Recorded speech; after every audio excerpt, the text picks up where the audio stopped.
السلام عليكم ورحمة الله وبركاته. أهلا وسهلا بكم معانا في فيديو جديد على قناتنا قناة موكا تشانل.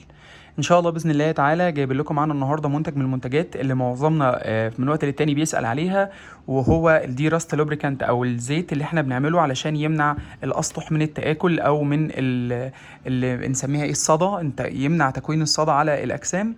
وإن شاء الله من خلال الفيديو كده هنشوف إيه العبوة اللي احنا جايبينها مع بعض دي، وأقول لحضراتكم على كل المميزات بتاعتها. بس كالعادة في بداية الفيديو بطلب منكم دايما إن أنتوا تدعمونا على قناتنا من خلال ان انتوا تعملوا لايك للفيديو، تعملوا سبسكرايب عندنا في القناه، وتفعلوا زر الجرس عشان يوصل لكم كل جديد. ويلا بينا نبدا، نقول بسم الله الرحمن الرحيم. زي ما قلت لحضراتكم كده في المقدمه دي، منتج اسمه فلامينجو. بالمناسبه منتجات اللي هي بتشيل الصدى او بتمنع تكون الصدى كتير جدا جدا، وانا جبت المنتج ده من على امازون ولسه هنجربه كده ونشوف ان شاء الله يبقى كويس. بس التقييمات بتاعته كانت لطيفه. انا جبته اونلاين من خلال امازون، والعبوه دي 450 مللي زي ما حضراتكم شايفين، وسعرها تقريبا كان 110 جنيه تقريبا. الله اسيب لكم اللينك بتاع الشراء تحت في الديسكريبشن اللي حابب ان هو يشتري المنتج دوت. طب ايه المميزات بتاعته؟ دي راست لوبريكانت دوت. طبعا عندنا حاجات كتير ممكن تكون معرضه للصدى، فالدي راست دوت بيمنع تكون الصدى او بيفك طبقات الصدى الموجوده، وبيحاول ان هو يزود عمر اي حاجه بيكون فيها تروس او بيكون فيها حركه، زي ما هو الصور متوضحه اهو في ظهر العبوه. تعالوا بصوا كده، يعني موجود اهو في الفيتشرز بتاعته، موجود اهو في يستخدم في السيارات، مفتاح البيت، مفتاح المنزل.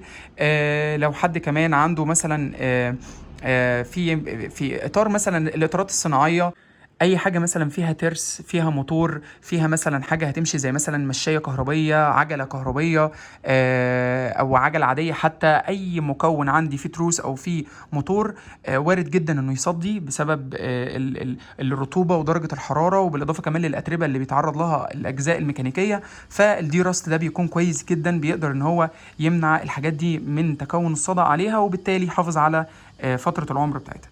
طيب بالنسبه لي المنتج، هو المنتج هو الصناعه بتاعته تقريبا امريكي، المنتج ده تقريبا امريكي فهو مستورد، فدي حاجه من ضمن الحاجات برضو المميزه في المنتج دوت.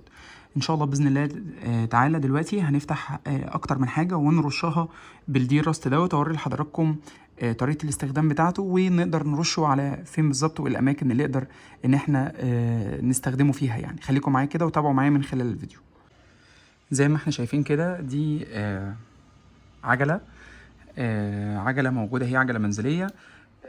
فكيت العجله، فكيت الباب بتاعها، ولو لاحظنا كده هنا وبصينا شويه وركزنا كده هنلاقي ان العمود ده اللي موجود اهو، بصوا كده، بصوا في هنا حاجه عامله اهو زي الصدى موجوده اهو، لان طبعا هي مكونه من الحديد، فالحديد دايما بسبب الرطوبه ودرجه الحراره فبيعمل الصدى زي ما حضراتكم شايفين كده. فزي ما احنا شايفين كده هنيجي بقى نبدأ نروح على أي حاجة، على أي مكون أو أي جزء في الصدى، ونبدأ إن احنا نرش بيه. الستيك ديت بتتركب في الجزء العلوي كده، ونبدأ نرش أهو زي ما حضراتكم شايفين أهو. أي مكان فيه حديد أو ممكن يتعرض، بصوا حضراتكم تحت في أهو علامة أهي، عند العلامة الحمراء دي في أهي علامة للصدى أهي موجودة أهي، أهو صدى متكون أهو. نبدأ إن احنا إيه نرشه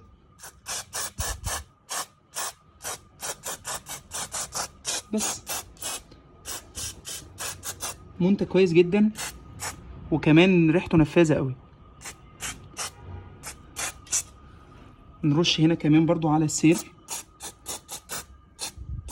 لان برضو هنا لقيت في متجمع كده نقط كده على العجلة نفسها.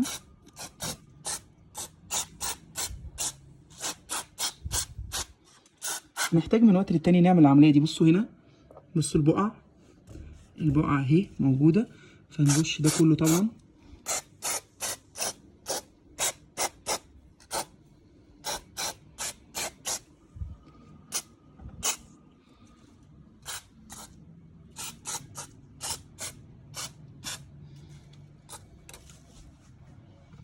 ونرش الجزء التاني، ونرش من هنا برضو من فوق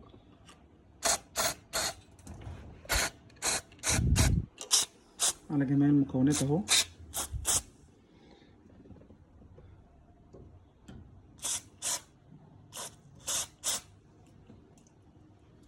بس بنقدر بكده ان احنا نحافظ على العجله. وتعالوا نرش كمان من الناحيه التانيه.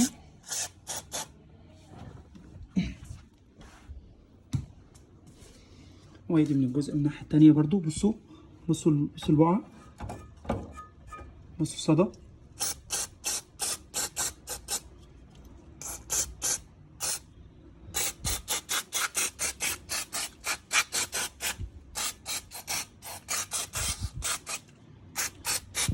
فمن وقت للتاني بنحتاج ان احنا نعمل العمليه دي على كل الاجهزه الموجوده عندنا،